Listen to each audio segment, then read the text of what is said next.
Radiokurs Sweden in English som vill lära ut hur man berättar om Sverige och svenskarna på engelska. Vad heter till exempel kalhygge och systembolag? Det tv-program som följer nu visar hur en engelsman ser på Sverige.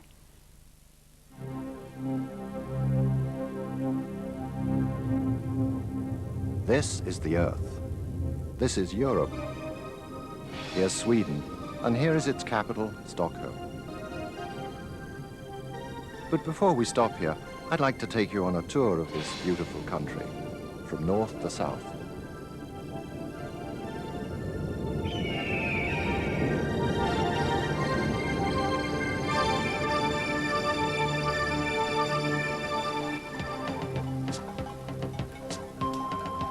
The first Swedes to live up here in the north were the Lapps.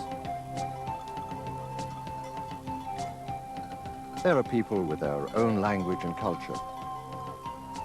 You might compare them with the American Indians, but the Lapps make their living from farming reindeer, hunting, fishing, and not least from tourism.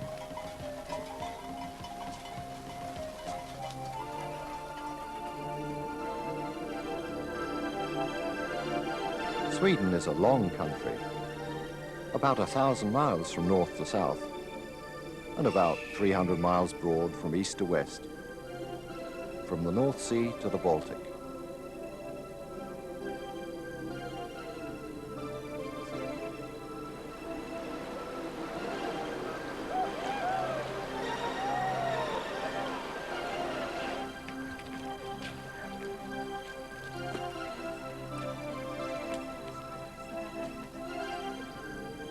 It has high mountains and good ski slopes, so most Swedes take a keen interest in downhill skiing.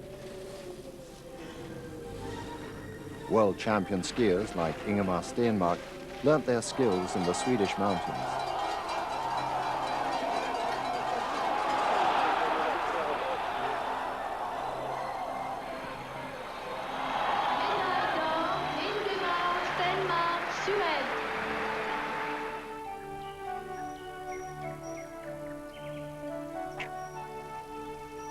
About 1/7 of Sweden lies north of the Arctic Circle.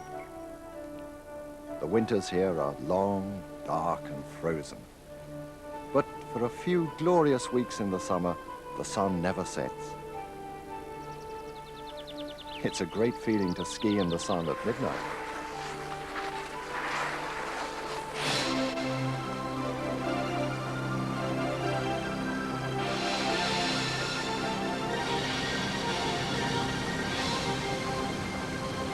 Central Sweden is famous for its forests and its lakes. In fact, it was the forests, water power and iron ore that brought prosperity to Sweden. Pit props from Sweden used to hold up the coal mines of England.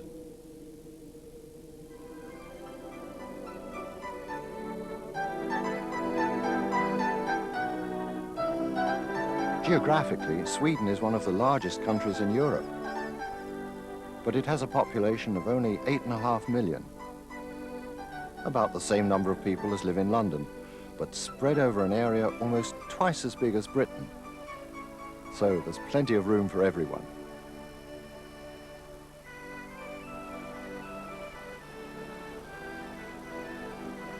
The unspoilt countryside is perfect for hunting, fishing, and picking mushrooms and wild berries. It's the secret paradise of Europe.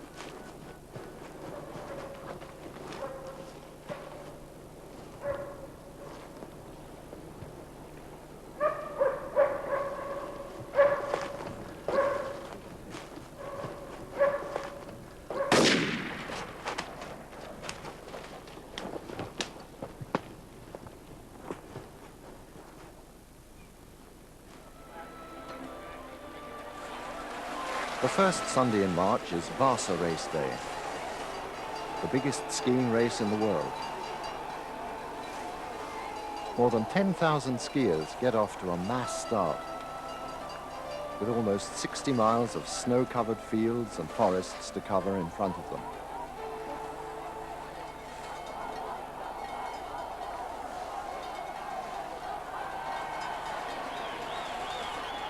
Sports of many kinds play a big part in the lives of Swedes of all ages.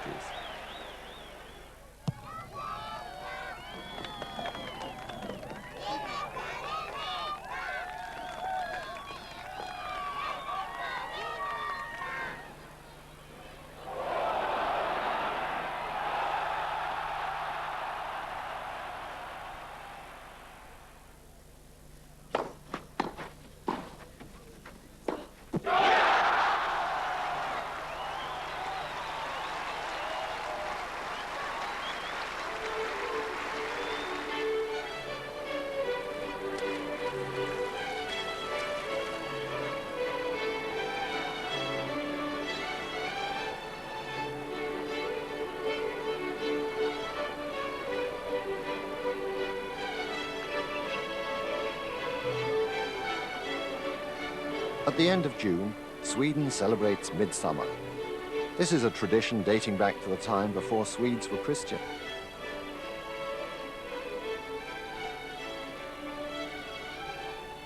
The midsummer pole is decked with flowers and raised as a symbol of fertility.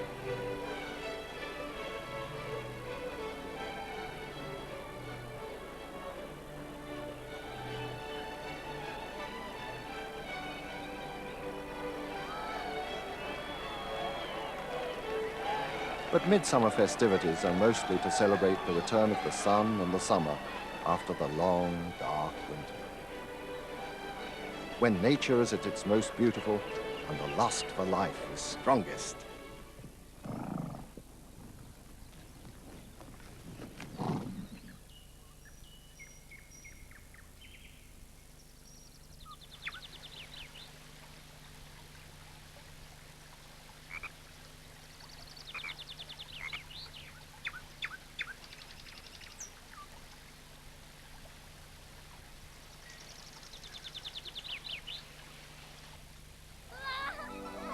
The Swedes are a sun-worshipping people. They never miss an opportunity to sunbathe and enjoy outdoor life.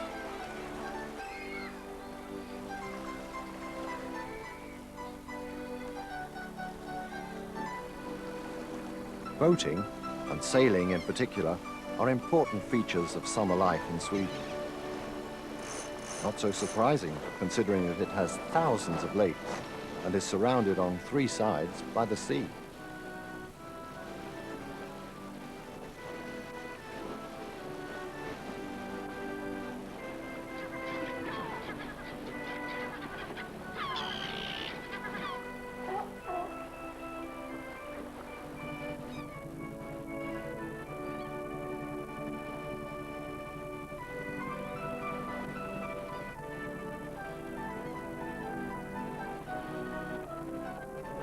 The southern part of Sweden is very different, with open landscapes instead of all those spruce and pine forests.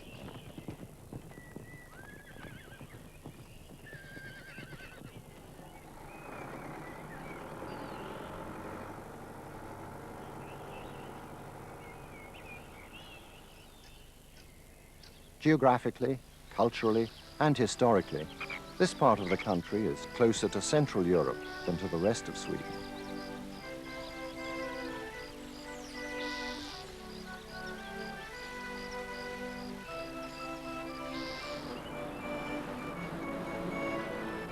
Another part of Sweden with a very special, almost Mediterranean landscape is the island of Gotland.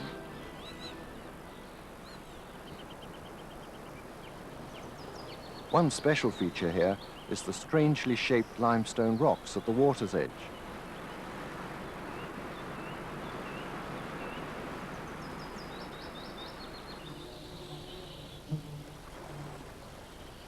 Gotland is Sweden's biggest island and is strategically placed right in the middle of the Baltic.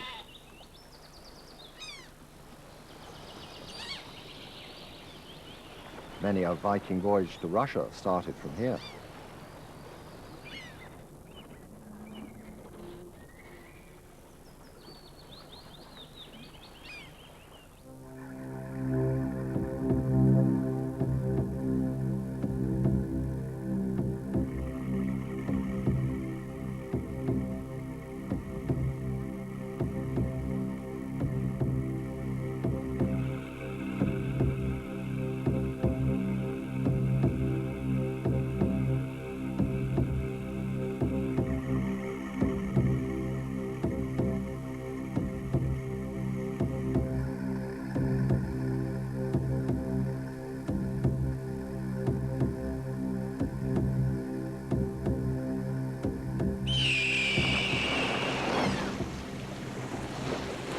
the sea was the natural route for trade. From the late Middle Ages onwards, Stockholm played an increasingly important role for trade, as well as being the center of government and royal power.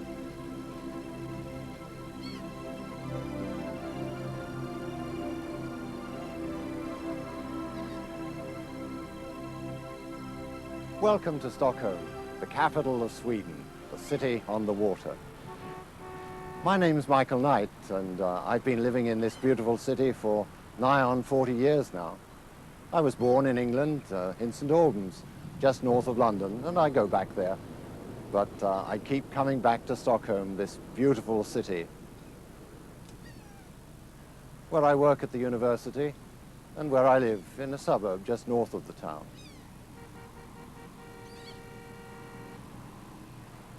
Stockholm, the most beautiful capital city in the world, lies like a jewel between the Lake Mälaren, and the Baltic.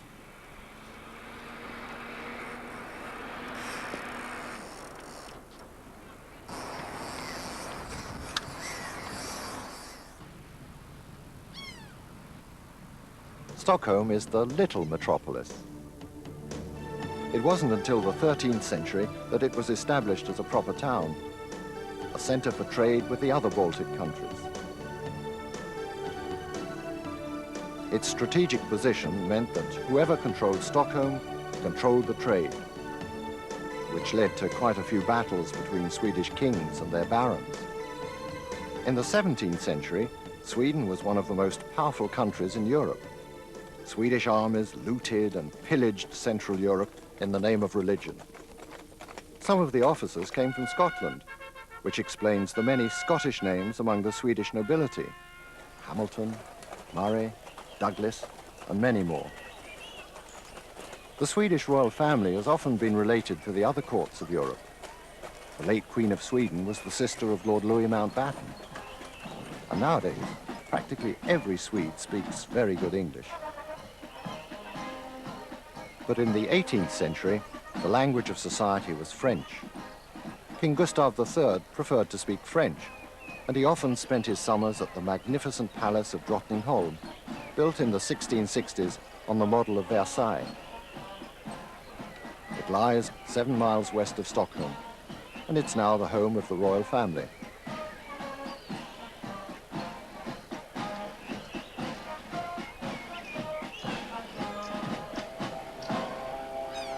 Stockholm is fantastic.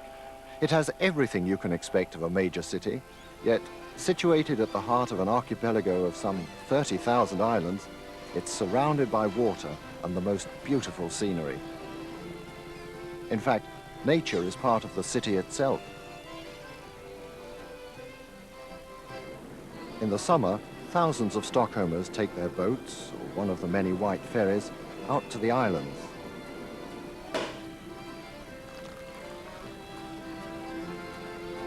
Sweden is a paradise for campers and nature lovers. There are many camping places, but you can also camp out in the countryside, close to the heart of Stockholm. You may think it's quite incredible, but you can actually swim in the water here in the center of Stockholm. You can even drink it. And last but not least, you can catch the most splendid fish here, right outside the Royal Palace, like this salmon.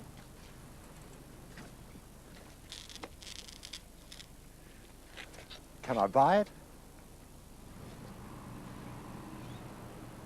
This gentleman is King Gustav II Adolf. He was the soldier king who literally put the fear of God into the whole of Europe in the 17th century. It's here that the Stockholm Water Festival kicks off every year at the beginning of August. The Stockholm Water Festival gives Stockholmers a chance to show their beautiful city at its very best. It's festival time.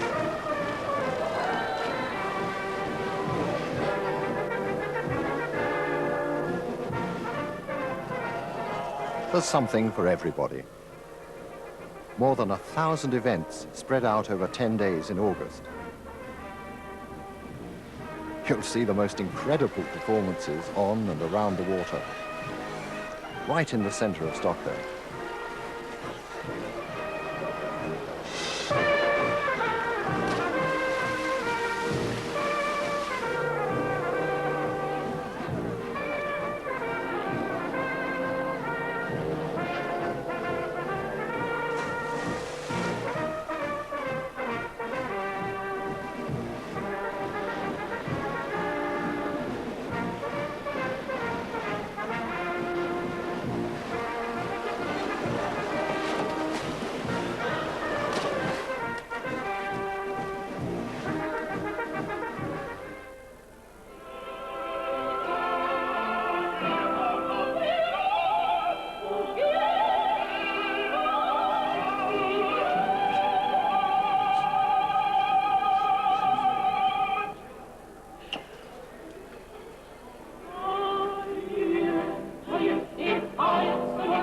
In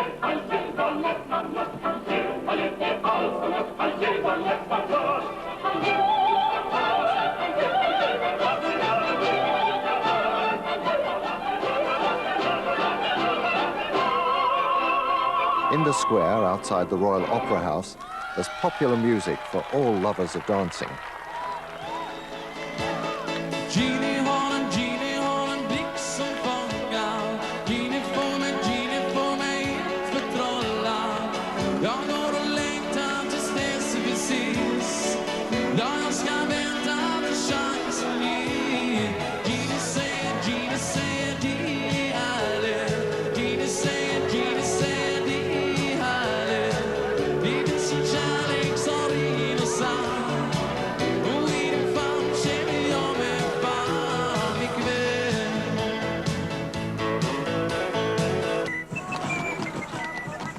On the island alongside the old town, between ancient palaces, you can enjoy a medieval tournament.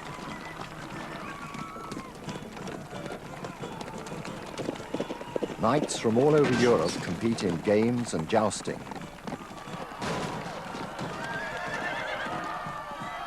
Who knows? Maybe one of the knights at the court of King Arthur will be champion this year.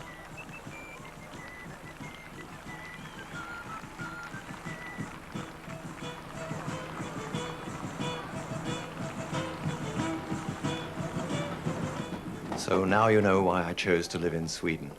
My heart belongs to England, but my home is in Sweden and Stockholm. Thank you. So, why don't you come yourself to Sweden and find out what a fantastic country it is, and what a beautiful city Stockholm is. See you here. Jolly good salmon.